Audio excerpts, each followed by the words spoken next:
Ang dami na namang nai-stress sa mga Ola collectors. Ayan, shoutout po sa lahat na sa inyo na mga ayan, na nakaka-experience po ng masyadong hindi masyadong maganda, no?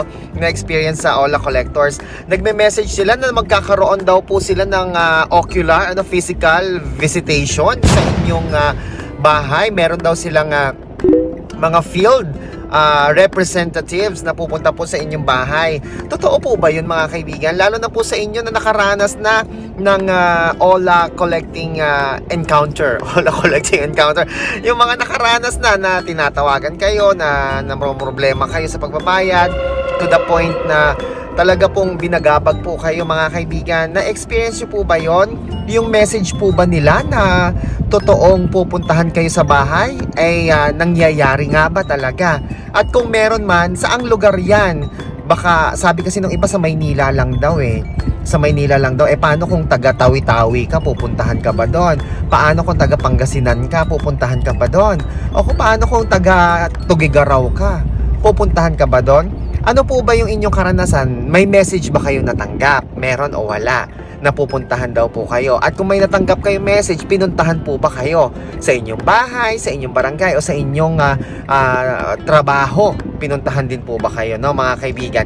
Kaya naman, nako, sa lahat po na nakakaranas dyan, please comment down below ano po yung inyong naranasan at totoo po ba yon? At paano ninyo ito na ma-manage o napapamahalaan? Ang taray na napapamahalaan, ano?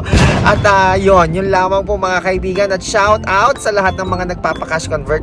Ang dami po nagme-message sa atin, nagko-comment down below. Sabi ko nga po sa inyo, hanggat maaari, wag po kayo mag-comment down below.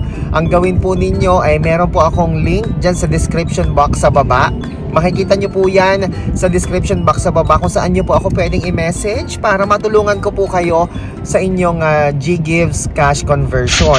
May nagtatanong pa nga kung pwede daw bang magamit yung GGives sa Lazada. Nako, hindi na po siya nagagamit Tanging GCash wallet lang talaga yung pwedeng magamit na pambayad sa Lazada. Ganon din po sa Shopee. Pwede ang GCash sa Shopee. Pero yung GGives po o G-Credit hindi siya magagamit, no?